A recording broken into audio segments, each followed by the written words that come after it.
We're now joined by the new independent councillor for the Entrance Board, Mr. Bruce McLaughlin. Thanks so much for being here, Bruce. Yeah, that's great. You were the surprise package in this election.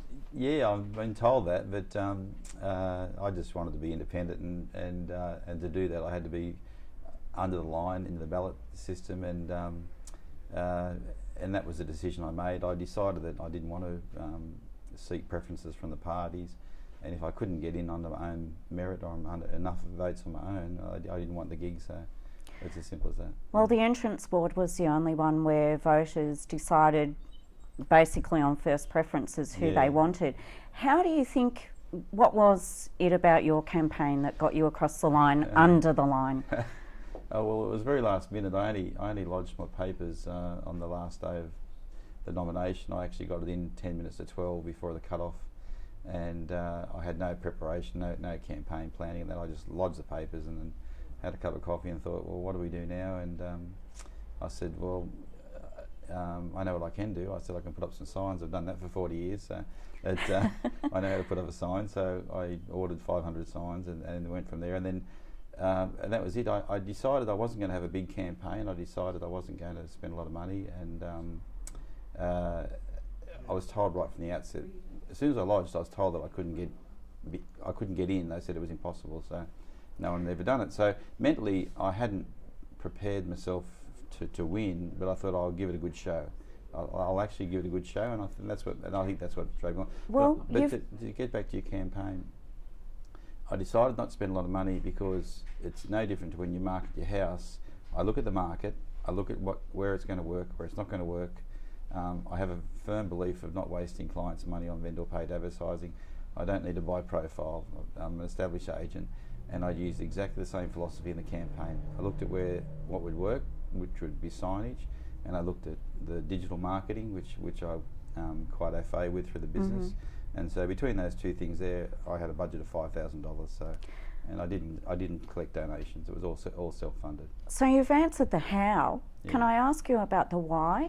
Why have you stood? I literally looked at the ballot on the last day, and I saw that there was no local person from the Entrance Peninsula that was what I call the Entrance Ward, even though it goes down to Wamberal, that was running. There was no standing. Bob Grainer retired. There was no one actually known from the Entrance District that I thought would stand up for that particular ward, basing that everything was centric to Gosford now. All the media had moved to Gosford. All the merger money went to Gosford.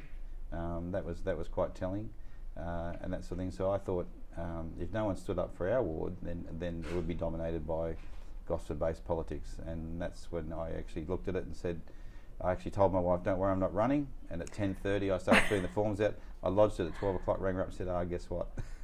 So as someone who is committed to representing the Entrance, yes. the Entrance Board, what are the issues for that community that you want to work on? Employment is, I'm in housing game and that sort of thing, and I see tenants that can't get work, can't pay their rent. I see the social problems of unemployment. I see, I unfortunately have to evict people from losing work and not being able to pay their jobs.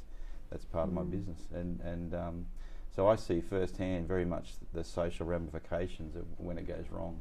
I have to sell people's houses, and things like that. I see the good side of employment when things are going up, but I also see the very negative side when things go down.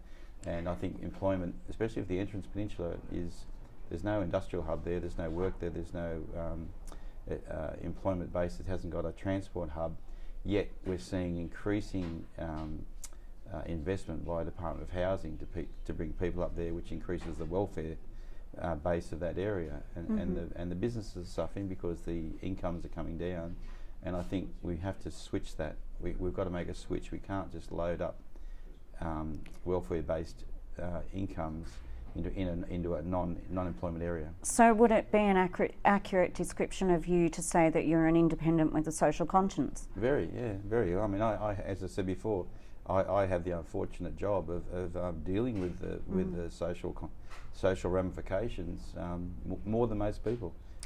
Now, leading into the election, the Administrator and CEO of Central Coast Council were very clear with a message that the wards exist now, but they can be subject to change. And even though you've been elected within your ward, you have to represent the whole region. Very much so. How do you feel about that? I had no problem with that, and I was against the merger I thought Wyong was functioning.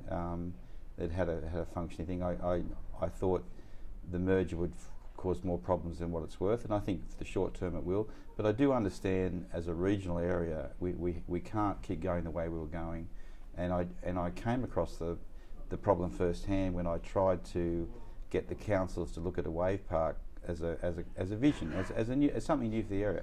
I saw it online. I thought, why can't we have it here on the coast? Why can't we do it?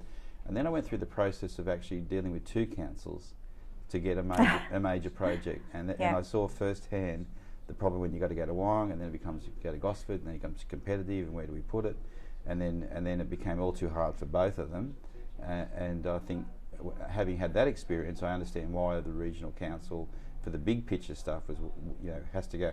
I don't want to unscramble the egg. I don't want to, I'm not going to stand there and say we should demerge, all that sort of thing. It's done. It's a done deal. We can't go backwards. We've got to go forward. So for that reason. But I share farmed in Kalnura. I've picked peaches in Summersby. I played football against Yamina as a kid, and that sort of thing. So I know the coast well, and I'm not just.